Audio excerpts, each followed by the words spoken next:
Assalamualaikum warahmatullahi wabarakatuh. Apa kabar? Sehat selalu ya. Oke, yang belum makan silahkan makan dulu. Ya, setelah makan jangan lupa subscribe dulu ya. Subscribe, kemudian aktifkan tanda loncengnya agar kalian nanti nggak ketinggalan video-video paling selanjutnya ya. Oke, selamat datang di channel Ulin ID. Yang diedit apa meneh, Mas? Channel yang edisi membahas tentang mata pelajaran sejarah ya. Kotoran paspor. Sejarah Indonesia maupun sejarah peminatan SMA. Oke, di edisi kali ini kita akan bahas mengenai cara berpikir kronologis, kemudian sinkronik dan diakronik ya. Dalam mempelajari sejarah ada macam-macam nanti istilah yang mungkin kita akan bahas, dari sinkronik, diakronik, kemudian ada kronologi dan periodisasi. Apa itu? Nah, kalian bisa lihat ini materi pokoknya, kemudian kompetensi dasarnya bisa kalian dibaca ya. Oke, selanjutnya kita langsung ke pembahasan, yaitu konsep diakronik atau kronologis dalam sejarah. Pak, kenapa kok kronologis sama diakronik ada kata ataunya? Apakah sama? Ya, hampir sama tapi beda ya. Jadi dalam kronologi itu ada di dalam diakronik. Nah, kronologi itu apa, Pak? Kronologi, kalian perhatikan, amati ini kata-katanya. Itu ada beberapa istilah di sana ya. Ada kronologi, diakronik, kemudian ada periodisasi ya. Baca dulu 1 detik ya, 1 detik. Oke, diakronik itu berasal dari kata Yunani ya, bahasa Yunani, dari dua kata dia dan kronos. Dia itu artinya melintasi atau melampaui, melewati, melalui. Sedangkan kronos adalah waktu. Maksudnya apa, Pak? Melintasi waktu. Kalau digabung, masa gitu aja tahu ya? Tahu lah. Nah, kalau digabung melintasi waktu, maksudnya apa? Jadi sesuatu yang melintas atau melampaui dalam batasan waktu. Jadi sejarah ini konsepnya yang dibahas itu memanjang ke waktu, lebih ke waktu, dan menyempit di tempat atau di ruang ya. Ini yang membuat mungkin mohon maaf ya, ada agak berisik memang sini kondisinya seperti itu. Jadi yang dibahas dalam sejarah itu konteksnya atau peristiwanya itu memanjang di waktu. Kok? Karena memang dalam unsur sejarah kan kemarin kita udah sempat bahas toh, ada ruang, waktu, dan manusia. Dan untuk diakronik sendiri ini memang ciri khas dari sejarah, yaitu memanjang di waktu tetapi menyempit di tempat. Contohnya apa, Pak? Nanti kita kasih bahas ya contohnya. Oke, yang kedua ada istilah kronologi. Nanti kalian sering kata kronologi peristiwa dalam berbagai hal.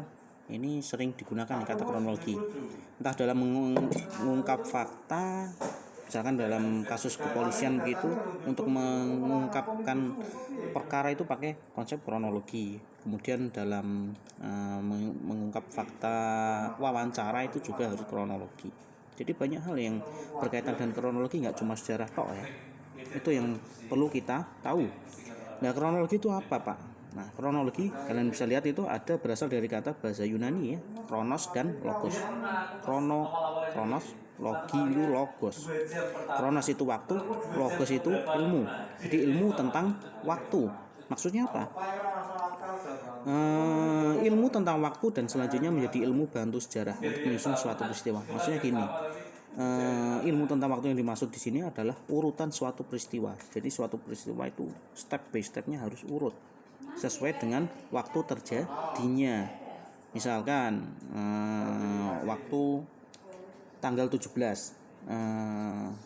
Agustus 45 itu peristiwa proklamasi. 18 Agustusnya ada peristiwa penyusunan pemerintahan ya, pelengkapan alat pemerintahan. Kemudian 19 ada sidang sidang PPKI. Jadi peristiwanya itu harus urut. Nah, urutan peristiwa inilah yang disebut dengan kronologi. Kalau nggak urut gimana, Pak?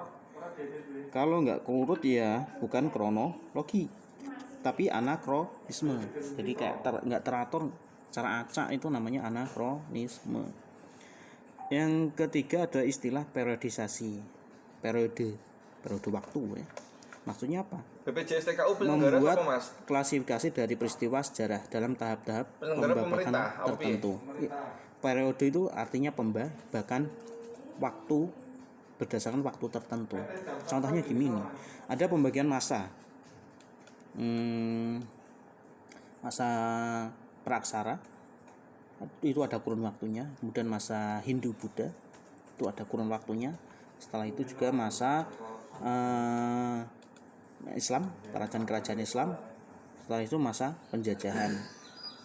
Pembagian pembabakan waktu berdasarkan waktu-waktu tertentu inilah yang disebut periodisasi. Nah, sekarang kita kembali ke diakronis. Contohnya apa Pak diakronis nih? Contohnya ini. Bisa dilihat itu ada gambar Hayam Wuruk ya, salah satu tokoh Hayam Wuruk. Contohnya biasanya bentuknya begini. Masa pemerintahan Raja Hayam Wuruk berlangsung antara tahun 1350 sampai 1389. Di sini udah ada patokan waktunya ya. Ada tahun 1350 sampai 1389. Dari ini udah jelas ini yang dipakai dalam konsep sejarah ini adalah konsep waktu, yang berarti konsep diakronik. Kalau nggak ada tahunnya gimana Pak? Bisa jadi kalau nggak diakronik ya sinkronik. Jadi poin pentingnya adalah diakronik ini yang dibatasi oleh waktu. Jadi meluasnya waktu. Nek jam kesmas penyelenggaraan siapa, Mas? Sempitnya di tempat. Contoh yang kedua, ini ada gambar perang Diponegoro BPJS Kesehatan tak jam yang kesmas berlangsungnya antara tahun 1825 sampai 1830. Penyelenggaranya asuransi kesehatan. Sama nih. Ada batasan tahun.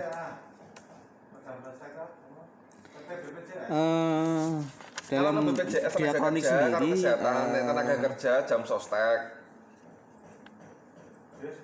Nek jam kesmas. Oke, kalau berdasarkan konsep diakronik, memang setiap peristiwa sejarah itu mengalami perkembangan dan bergerak itu sepanjang masa. Karena memang dalam proses ini manusia itu dapat membandingkan dan melihat perkembangan sejarah, terutama sejarah kehidupan masyarakatnya ya, dari zaman ke zaman, dari waktu ke waktu, secara urut, secara kronologis. Jenis tunjangan. Sehingga peristiwa itu tidak terlepas dari peristiwa sebelumnya. Jadi peristiwa yang satu itu pasti berhubungan dengan peristiwa yang sebelumnya dan akan mempengaruhi peristiwa yang akan datang. Jadi ada konsep kausalitas atau sebab akibat, karena peristiwa satu itu bisa mempengaruhi peristiwa yang lain. Misalkan peristiwa yang sekarang terjadi ini pasti akan berdampak terhadap peristiwa yang akan datang. Selain itu juga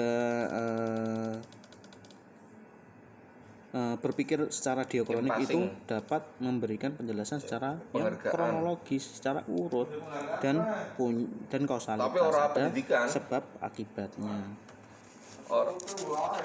Oke, untuk ciri-cirinya ada nggak ya di sini ya? Ora duwe.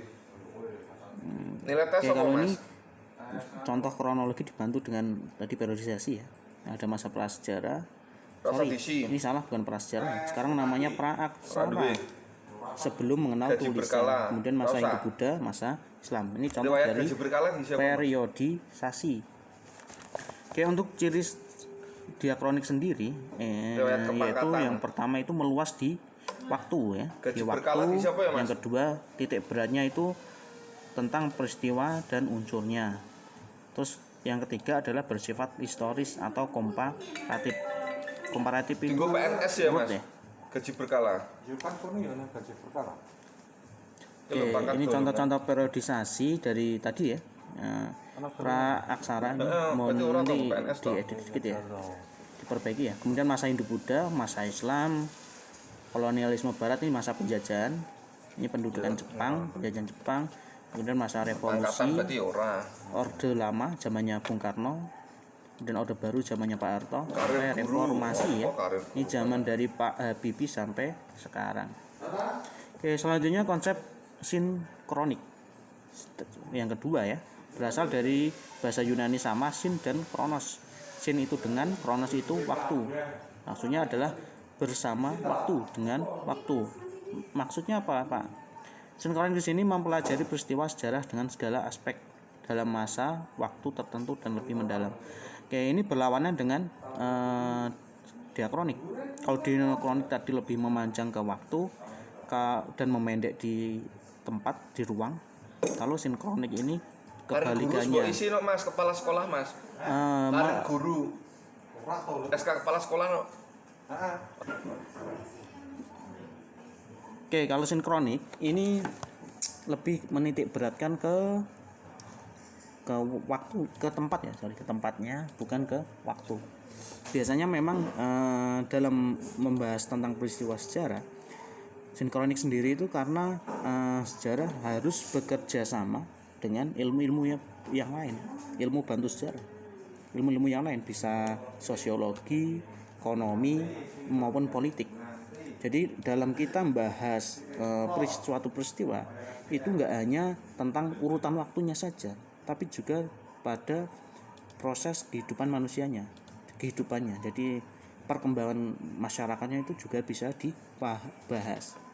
Jadi pembahasannya lebih mendalam, nggak cuma urutan waktu tok, tapi kita bisa masuk ke kejadian atau peristiwanya itu seperti apa dari sisi sosiologi, kemudian dari sisi politik maupun dari segi ekonomi dan budaya dan yang lainnya. Makanya perlu kita itu membahas tentang ilmu-ilmu yang lain juga, karena memang dalam peristiwa yang lalu itu pasti berhubungan dengan berbagai ilmu yang lain, sehingga dalam pembahasan sejarah ini lebih kompleks begitu ya. Oke, makanya konsep sinkronik dan diakronik ini sebetulnya saling melengkapi. Kenapa kok bisa saling melengkapi? Iya, karena dengan bergabungnya konsep sinkronik dan diakronik ini membuat pembahasan sejarah itu lebih mendalam. Contohnya seperti apa, Pak? Nomor dapodik. Contohnya seperti ini. Rano. Contoh kita bahas tentang perumusan teks proklamasi. Kalau kita bahas dari segi diakronik, itu urutannya paling dari menyerahnya Jepang, kemudian respon pemuda terhadap berita kekalahan Jepang, terus peristiwa Rengas Dengklok, selanjutnya peristiwa perumusan teks proklamasi di Rumah Laksana Maeda, kemudian pembacaan teks proklamasi di Jalan Pegangsaan Timur, kemudian sampai perumusan alat negara ya. Urutannya paling cuma segitu tok. Kalau kalian tulis itu paling nggak nyampe 1 halaman itu urutan waktunya. Tapi dengan adanya konsep sinkronik dengan bantuan beberapa ilmu yang lain, contoh dari segi politiknya, kenapa kok sampai golongan muda sama tua ini berdebat, kemudian kenapa kok Soekarno dan Hatta ini diculik di Rengas Dengklok, kenapa perumusannya di Rumah Laksamana Maeda, kemudian bagaimana hasil rumusan teks proklamasinya seperti apa, kemudian pembacaan teks proklamasinya kenapa kok di rumah